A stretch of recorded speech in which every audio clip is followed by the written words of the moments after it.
Andre the Giant himself, my God, man, what a character. What a human being. Of course, we hear the stories about the drinking, and man, if Zeros was around back then, Andre might have felt a little bit better. The performance he would have had would have been amazing. But we hear these just insane tales about Andre the Giant. He was just bigger than life itself. He was born in France. He loved his French heritage. A lot of people know him by the Princess Bride. I knew him as the wrestler. He was an attraction around the world. And he never trained to be a wrestler. He was discovered. You got to think about it. This man in his teenage years was 6'10", over 350 pounds. In his teenage years. I was tall as a kid. I can only imagine me at 6'10". I topped out at 6'2". In high school, I was 6'1". I quit growing in my 11th grade year. This man was 6'10", over 350 pounds. He was almost biblical. It was almost like it had to be a myth when you heard about him. It couldn't be real. There's no way this man is this size.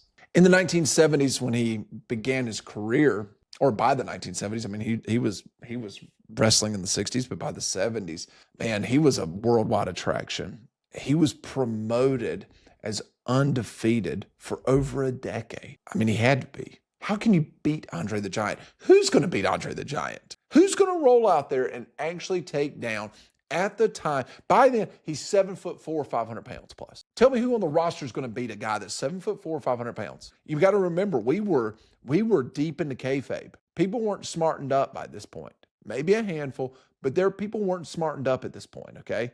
We didn't have the dirt sheets like we do today. We didn't have wrestlers doing TikToks with their supposed enemy. No.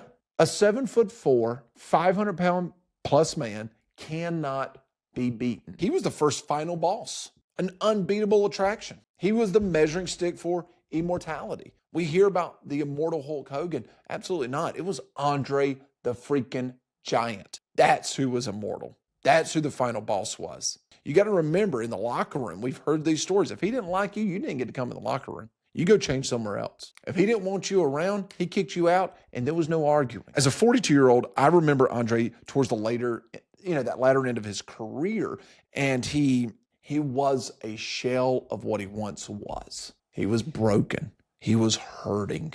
His disease at this point had just taken over, and he couldn't perform the way that he wanted to, the way that we wanted to see him perform. There was a lot of times he would come out to the ring and he would do tag matches just so that he didn't have to be in the ring as much. He would do a lot of leaning up against the ropes, up against the corner. But early in his life, Andre the Giant, don't think anything otherwise, was the man. You also got to remember, Andre the Giant did not need a title. I can remember The Undertaker telling me, once you put the title on a guy like that, who can take it all? That's why he's undefeated. Andre drew money without the belt. He didn't need the title on him. He would sell out arenas just because he was in there. Didn't matter who he was wrestling. Didn't matter if it was a enhancement talent now, jobber back then, or if he was wrestling Hulk Hogan. Andre the Giant was going to sell out that arena. There was not a venue big enough to hold the fans. When Andre came to town, everyone had to go watch him wrestle. So he didn't need the title. He didn't need the World Heavyweight Championship. Did he deserve it? Absolutely. He deserved to have that title put on him and to keep it as long as he wanted it. But for storylines, for the great part of wrestling that we love, how could the title come off of? Who was going to beat him? It wasn't until WrestleMania III, 11 months prior to this night, that we actually finally got to see Andre the Giant lose a match. There's a lot of people talk about how Andre had lost plenty of matches, that we never saw, there wasn't a camera in sight. Probably so. For us fans that were watching this on TV, for us fans that truly believed what we were seeing, Andre the Giant was undefeated. He enters WrestleMania III against the guy that's about to take the torch and run with it. Actually, he's been running with it. At this point, Hogan's had the belt for like 3 years at WrestleMania 3. Hogan is at the top of his game. He's got this torch. He's running with it. But Andre's still an attraction. People are still showing up for him, right? So you got two big dogs at this point. And they're two baby faces. So WrestleMania 3 comes around. Hogan does what Hogan does. And I cannot wait to break that WrestleMania down more, because WrestleMania 3 is one of my favorite WrestleManias of all time, and it has nothing to do with the Hogan and Andre match. I think you guys probably know what match I'm talking about. But Hogan beats Andre, slams Andre, something we could never imagine. Once again, 7'4", 500+ pounds.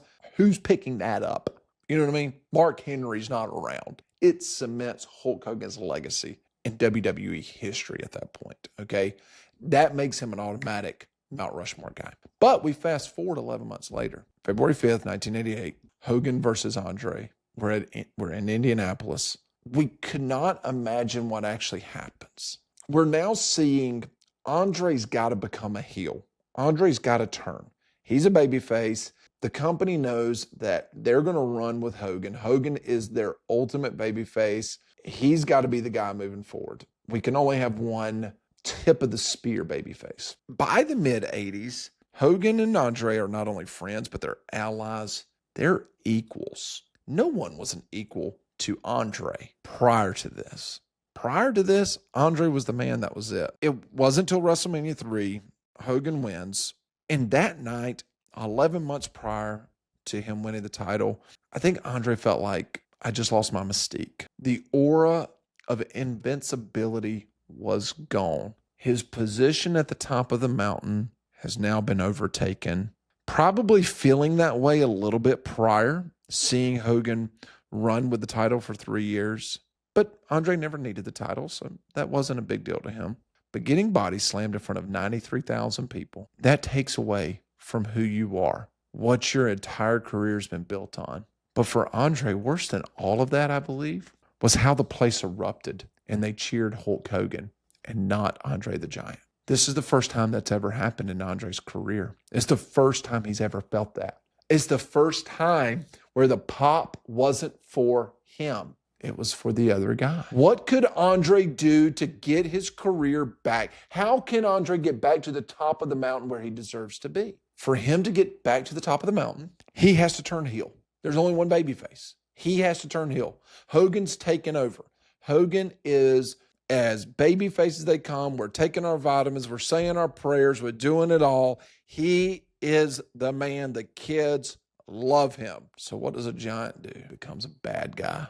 Andre's heel turn, it wasn't sudden. Andre did was psychological. And Andre believed that Hogan had become selfish. He cared more about fame and fortune than his own friendship with Andre.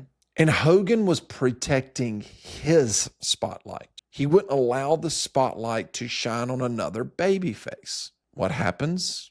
Well, enters the $1 Million Man, Ted DiBiase, the heel of all heels. Ted DiBiase's on the Mount Rushmore of heels, by God. And if you don't believe it, you haven't been watching good old school wrestling. Ted enters the picture, and DiBiase didn't buy Andre's loyalty. He bought Andre's resentment for Hogan. And sometimes that matters more than anything.